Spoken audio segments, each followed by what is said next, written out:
using the distressed inks to kind of make a watercolor effect. And this is one of my favorite new sets by MFT, My Favorite Things. And the set is called Cool Day. I've made 2 cards for today's Wednesday cards and 2 for next week, and even a couple more coming up because I just love the set. This one I decided instead of coloring in with Copics, we're going to use a watercolor. This looks hard and intimidating. I promise you, it is so simple. We're going to break down the steps today, and it's on the table, and any of us who work here can help you with this when you come in. So the first step you need to do is to emboss the image, and the embossing is going to act kind of like a floodgate. What's great about it is these edges, they have like a raised edge, which hopefully that is showing up. That keeps the water in and keeps the other water out, so it kind of contains each section like a color by number, okay? So the first thing we did is stamp our image using Versamark and then black embossing powder. And we always have to start with watercolor paper, by the way. Don't do this on regular paper. You won't be happy with the effect. Okay?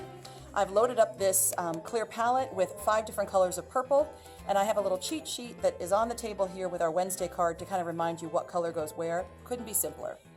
So before you apply any of your color, you want to do a little light wash of water.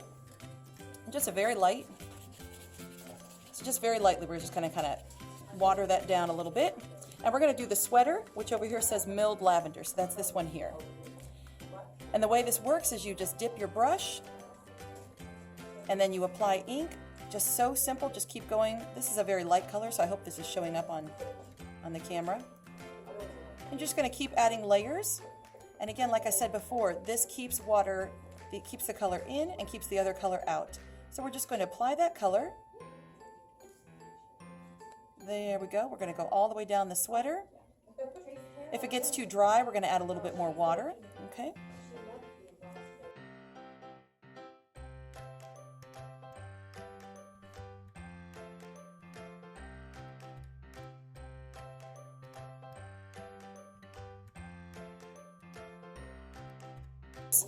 Next color we're going to do is the shaded lilac, which is his hat. That's this color here. And again, we're just going to use our edges as our dam. And it's just going to hold the color in and keep the other color out. So see how simple this is? I'm just painting. Very, very simple. We're going to let this dry. We might have to add a second layer because, as you can tell, it's a little lighter than my sample card. I probably added a second layer at home. So we'll go back and add a second layer to the sweater and then the hat. The mug that he's holding is Seedless Preserves, which is this one here. So this will show up nicer because it's a little darker. Okay, now I'm kind of glad I went out of the line right there. See how I kind of did that? I did on purpose to show you. We're going to take a little bit of water. We're just going to simply water that down. See how simple that is? And when this dries, we're probably going to have to add a second layer to add that intense color. But if you make a boo-boo, you just use water as your eraser, in other words. Okay?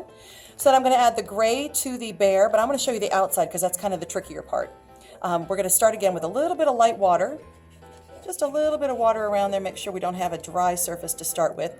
And then we're going to apply a little bit, kind of splotches. I'm kind of in a circular motion. I'm going to go ahead and put that closer to the bear in just a second, but first I'll do some, kind of just some swirls. And again, this will be done probably in 2 or 3 different layers because it dries a little bit lighter. So then I'm going to go back and just kind of paint. And this black embossed line is acting as my guide.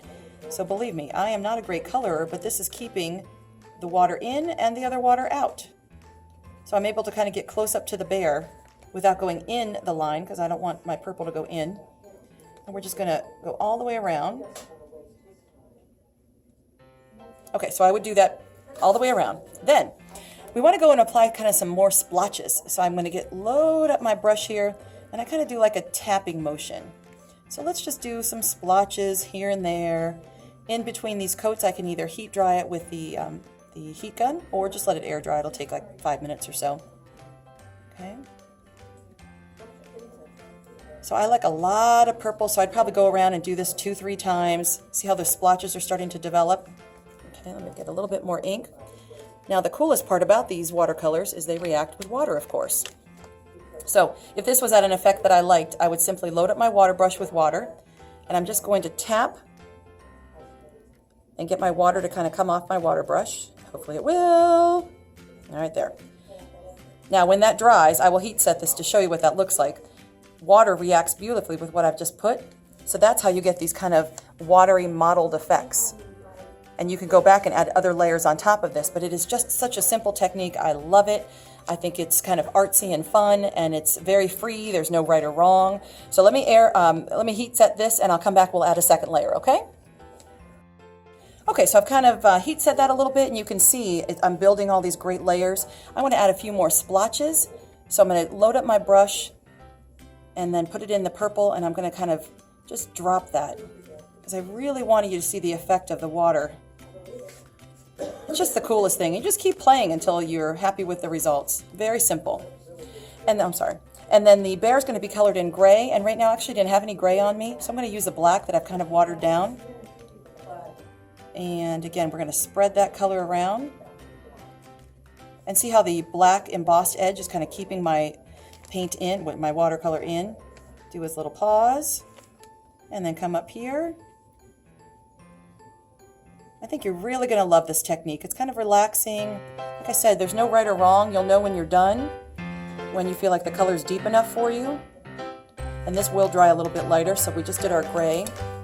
And his hat is shaded lilac, which was this one here. Let me go back and add a little bit more because he dried really, really soft. Sometimes you have to add 2 or 3 layers. So there, you get the effect. Simply add a sentiment, a little bit of sprinkling of the sequins, which I really love. I find I put those on a lot of my cards. And there you go. I hope you've enjoyed this. Please ask questions when you come in. This really is simple. We can all help you with it, okay? See you soon.